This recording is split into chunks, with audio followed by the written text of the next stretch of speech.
Pessoal, agora dando continuidade aqui ao bloco relacionado à ameaça, nós temos aqui no item 1.1 a descrição da ameaça no sistema instalado. Então você vai fazer, nesse campo, você vai descrever de forma clara e sintética o cenário analisado, enumerando todos os elementos, situações e circunstâncias que estão interagindo e que permitiram a identificação do local como área de risco. É importante destacar o que está acontecendo ou o que pode acontecer naquele cenário para desencadear a ocorrência de um evento adverso. Veja que aqui você não vai descrever nada relacionado com as vulnerabilidades. Meio ambiente, pessoas, patrimônio, animais, nada disso. Você agora vai tratar só do evento que está sendo prenunciado, de todas aquelas instalações que estão ali envolvidas com essa possibilidade, de todas essas circunstâncias e possibilidades de incidentes ou de algum tipo de acontecimento que pode desencadear essa ocorrência que está sendo prevista. Pessoal, no item 1.2 do FAPA nós temos origem da ameaça. Então, nesse campo você vai classificar a ameaça de acordo com a sua origem. Ela pode ser tecnológica, antrópica, geológica, etc. E vocês vão ter acesso depois a uma fonte dentro do próprio sistema para vocês consultarem e fazerem o devido enquadramento, a devida classificação. Então não preocupe com essa parte mais técnica, que vocês já vão ter ali a ajuda do próprio sistema. No item 1.3, que trata aí agora da magnitude do evento prenunciado, você vai fazer uma mensuração ali, claro, muito aproximativa. Em caso daquele evento que está ali prenunciado na ameaça acontecer, qual será a sua extensão, né? Em termos de alcance. Aí você vai classificar se pequeno, médio, grande, muito grande ou até incomensurável, que seria um caso até difícil medir as consequências, por exemplo, uma explosão nuclear, né? E aí você tem uma parte ali que você pode descrever ali, descrição do alcance, colocar ali aproximadamente quantos metros, quantos quarteirões, quantos quilômetros até, né? No item 1.4, por sua vez, nós temos ali a intensidade do evento. Então nós vamos olhar ali agora não mais o alcance, né? O alcance linear, o raio de alcance em termos de distância, mas agora no item 1.4 nós vamos ver o impacto desse evento adverso prenunciado, a sua capacidade destrutiva, né? Então nós vamos analisar agora a intensidade desse evento. Por exemplo, uma grande explosão naqueles recipientes de líquido inflamáveis, aqueles recipientes de armazenamento de líquido inflamável no setor de inflamável, por exemplo. Ele tem recipientes gigantescos, né? E pela própria natureza do combustível ali, se acontecer uma explosão ali, será de grande intensidade, de grande capacidade destrutiva, apenas para citar um exemplo. No item 5 nós temos ainda relacionado à ameaça, a frequência da ameaça. Então a ameaça você pode classificar ali como permanente, sazonal, e esse sazonal aí a gente pode colocar só no período chuvoso ou só no período de estiagem. Por exemplo, nós sabemos que os incêndios florestais acontecem mais no período de estiagem. E nós sabemos também que deslizamento, desmoronamento, inundações são riscos que estão relacionados, são ameaças que estão relacionadas com o período chuvoso. Então você pode marcar aí no formulário esse tipo de informação. No item 1.6 nós temos ali velocidade do evento prenunciado.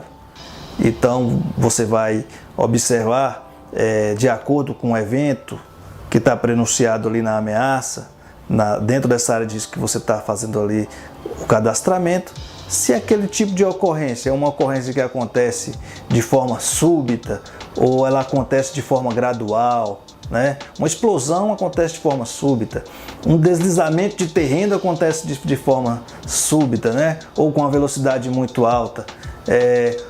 Já uma enchente, uma inundação, ela acontece aí às vezes numa velocidade média, né, gradual, ou na velocidade alta. Você vai fazer a análise de acordo com o contexto histórico daquela situação que você está fazendo a análise ali. No item 1.7, que trata da duração do evento prenunciado, ou seja, da duração do evento que está prenunciado na ameaça,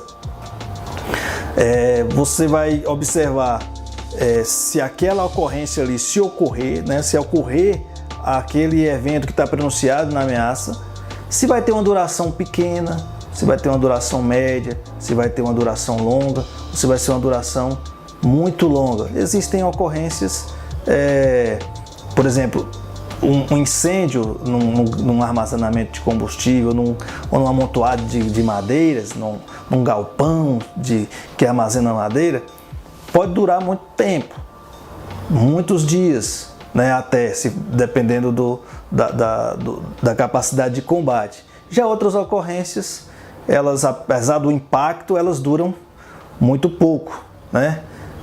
Por exemplo, uma explosão. Então você vai ter que fazer essa análise ali no local e colocar aí qual a duração do evento. 1.8 já trata da probabilidade de ocorrência do evento prenunciado. Veja, aqui é um ponto importantíssimo para fazer depois, posteriormente, a análise de risco. Qual a probabilidade? Porque às vezes, pessoal, você vê no sistema instalado uma ameaça que, se ocorrer o evento que está nela prenunciado, vai ser de grande impacto, de grande extensão, de grande poder destrutivo. Mas às vezes ela está tão cercada de tantos cuidados e de tantas ações protetivas, de pessoas preparadas, que a probabilidade da ocorrência desse evento vai diminuindo. Então é preciso ter esse equilíbrio na análise e ter esse tipo de observação, né? Então aí você vai colocar probabilidade de ocorrência do evento prenunciado, se ela é baixa, média, alta, muito alta, ou ela tem uma grande, nesse caso aqui, é apenas se é baixa, média, alta ou muito alta. Nós temos ainda relacionado à probabilidade do evento prenunciado na ameaça, nós temos ali elementos que dificultam a concretização da ameaça ou evento prenunciado.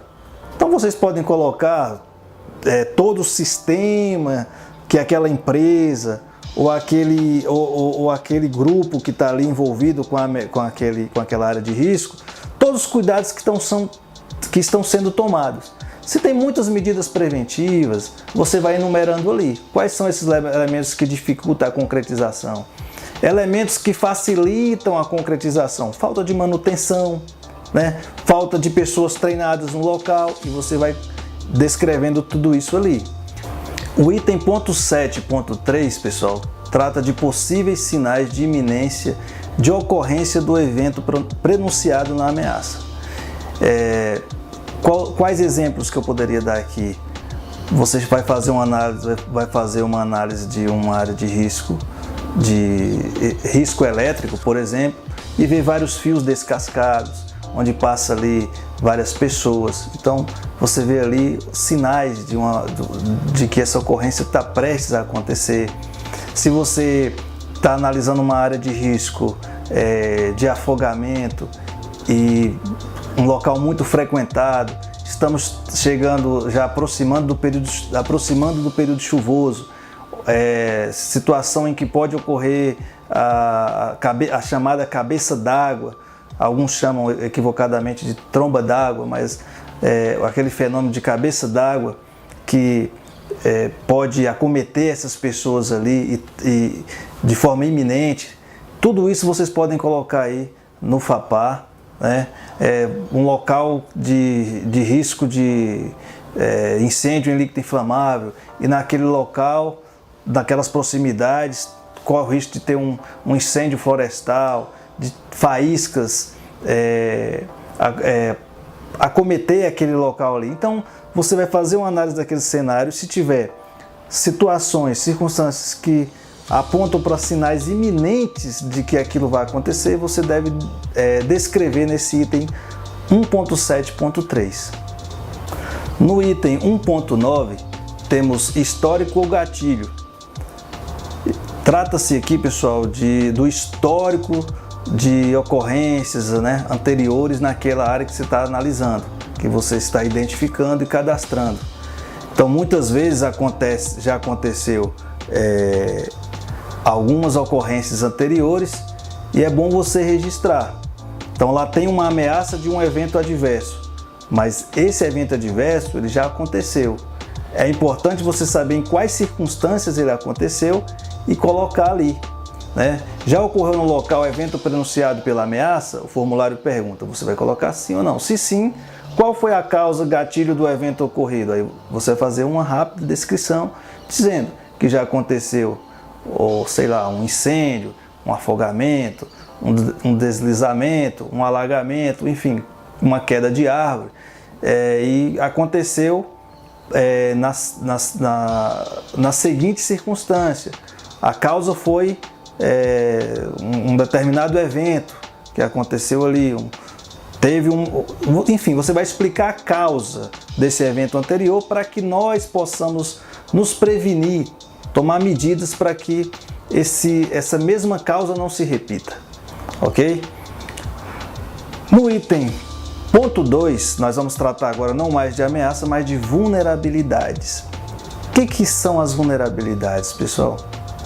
Vulnerabilidades são pessoas, animais, patrimônio, serviços, meio ambiente que têm a vocação, a predisposição de serem atingidos em caso da concretização do evento adverso que estava sendo anunciado lá na ameaça. Então, a vulnerabilidade nada mais é do que essa predisposição daquilo que está exposto ser atingido no caso de um evento adverso. Então você vai no item 2 aí, você vai dizer se naquele cenário quais as vulnerabilidades estão ali, né? São só pessoas? Tem pessoas, animais? Tem pessoas, animais, patrimônios, serviços, meio ambiente, enfim. Nesse caso aí você vai poder enumerar bem mais que uma opção, quantas opções forem necessárias. No item 2.1, nós temos aqui quantidade de pessoas, animais, patrimônios, serviços e porção do meio ambiente exposto àquele possível evento adverso. Então, aqui você vai quantificar mesmo, quantidade de pessoas, se são dezenas, centenas, milhares, é uma forma bem aproximativa. Animais, você vai colocar a quantidade, se é uma quantidade pequena, grande, muito grande. O patrimônio que está envolvido ali, né? Patrimônio você pode pensar em todos os prejuízos que pode causar, né? Seja imóveis, automóveis, enfim, qualquer tipo de materiais.